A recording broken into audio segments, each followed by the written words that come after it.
Shannon Sharpe hasn't been Shannon Sharpe since October 14th. I know because I was in the room when it happened. Not the podcast room you saw. The one 3 floors down, behind the medical wing, where they told us the servers were kept. Before my access gets cut, before my name disappears from the crew logs like the others. You need to understand something about Oprah's actual network. It's not about influence. It's about collection. And Shannon was always meant to be currency. If you're watching this from America, comment your state below. I need to know how far this spreads before they contain it. And if you've noticed, Shannon's voice sounds different lately. That flat tone, that mechanical laugh, stay close. You're not imagining it. I handled broadcast engineering for Harpo's digital division for 8 years, not the public team. The infrastructure unit that managed secured transmissions. The kind that never hit YouTube. My badge didn't say Oduduan, it said Subsidiary 7. The setup was for October 14th. Shannon's second visit. The one that didn't make the public calendar. They brought me in 3 days early to install what they called resonance equipment. I'd never seen anything like it. 12 black boxes, each the size of a microwave, arranged in a perfect circle. The cables didn't connect to our broadcasting grid. They ran through the floor into something older. Something that predated the building itself. The technical manual was mostly redacted, but one phrase kept appearing: consciousness transfer protocol. I thought it was code for some new streaming tech. I was wrong. Shannon arrived at 4 p.m., not through the main entrance, through the medical wing. He was laughing with his handler, talking about his supplement line, completely relaxed. They'd told him this was for a special segment, something about vulnerability and healing, but I saw the prep sheets. His name wasn't listed as a guest. He was listed as Asset 47B. The first hour was normal. They did a standard interview upstairs. I watched it on the monitors while adjusting the equipment below.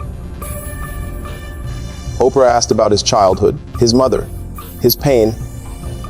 She does this thing where she leans forward, touches their hand, and says, "Tell me more about that wound." Everyone breaks when she does that. Everyone gives her something real. But that's not kindness. That's scanning. She's measuring what you have that she needs. At 5:47 p.m., they brought Shannon downstairs. He was still mic'd up, still thinking he was doing content. Oprah walked in behind him, wearing something I'd never seen her in before. A white medical coat with symbols, stitched into the collar. Not designer, not branded. Old. The room had been transformed. The 12 boxes were humming now, creating a sound that made my teeth ache. In the center was a chair. Not modern. Wooden. With leather straps that looked like they'd been used hundreds of times before. Shannon laughed. This some kind of meditation thing, oh. She smiled. Put her hand on his shoulder. Something like that, baby. That's when I noticed the others. 3 people I'd never seen before, standing in the corners. They wore the same white coats. One was holding a syringe. Another had a clipboard with what looked like contracts. The third was just watching, hands folded, like they'd done this before. Shannon sat down voluntarily, still trusting, still thinking this was part of the show. Oprah stood directly in front of him. "Shannon, what I'm about to give you is a gift. You're going to reach more people than you ever imagined. Your platform is about to become unlimited." He nodded, excited. "That's what I'm talking about. But every gift requires an exchange." The straps activated on their own, magnetic locks. Military grade. Shannon's expression changed instantly. "Oh, what is this?" She placed both hands on his temples. "Shh, don't fight it. Fighting makes the separation harder." That's when the humming changed pitch. The boxes weren't broadcasting out. They were pulling something in. I need you to understand. I'm not spiritual. I don't believe in souls or energy or any of that. But I know what I saw. Something inside Shannon started moving. Not his body. Something behind his eyes.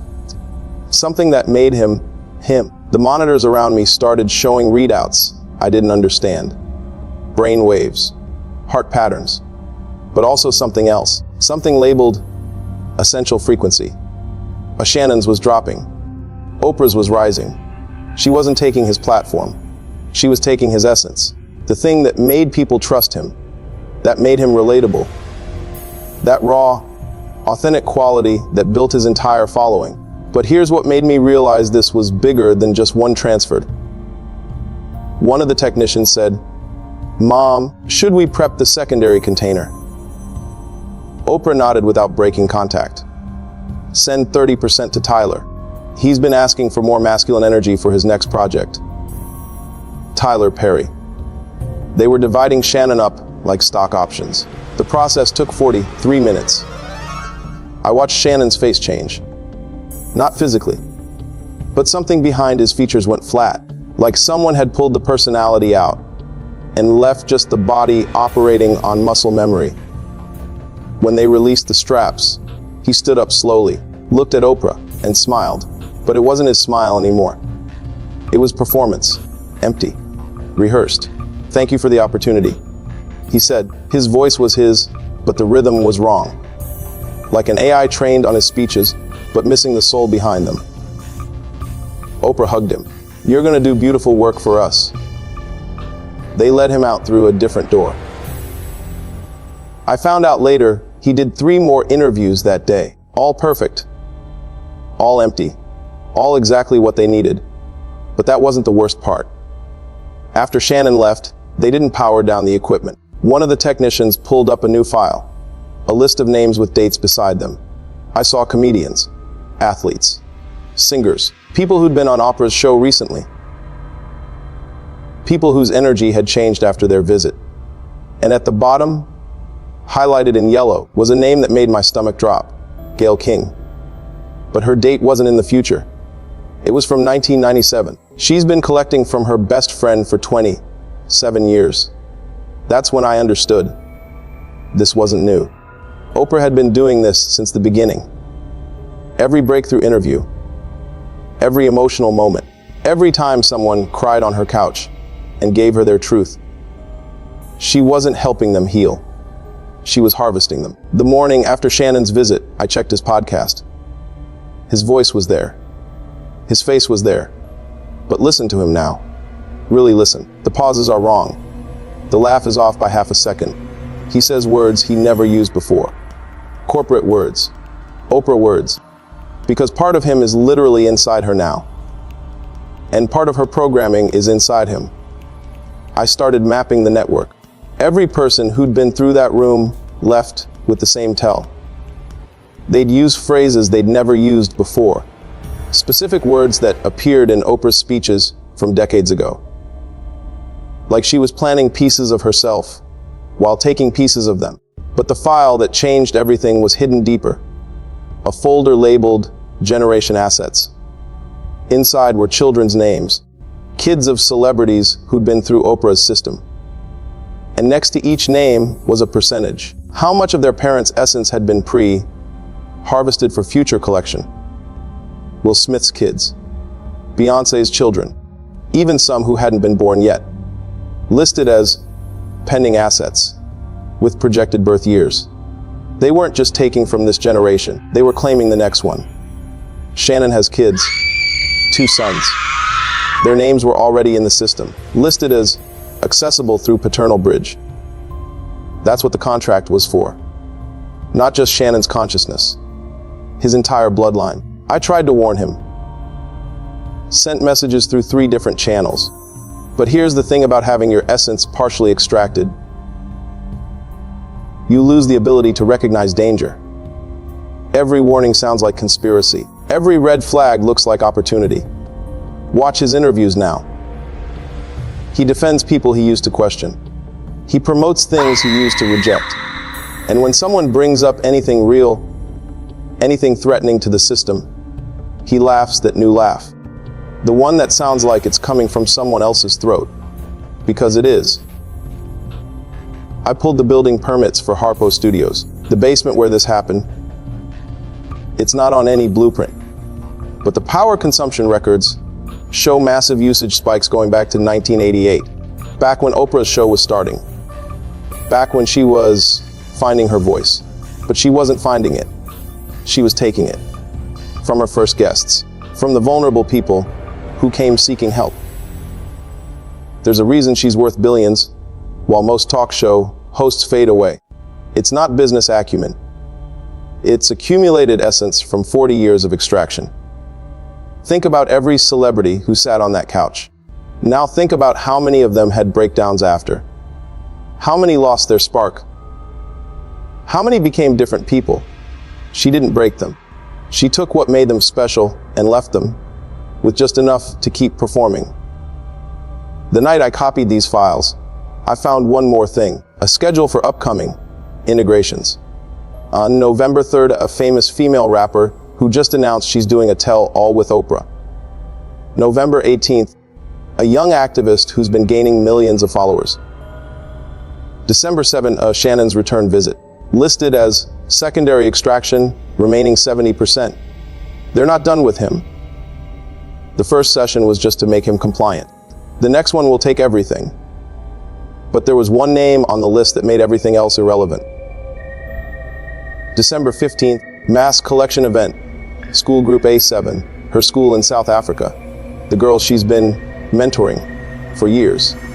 300 names, all scheduled for the same day. That's not education.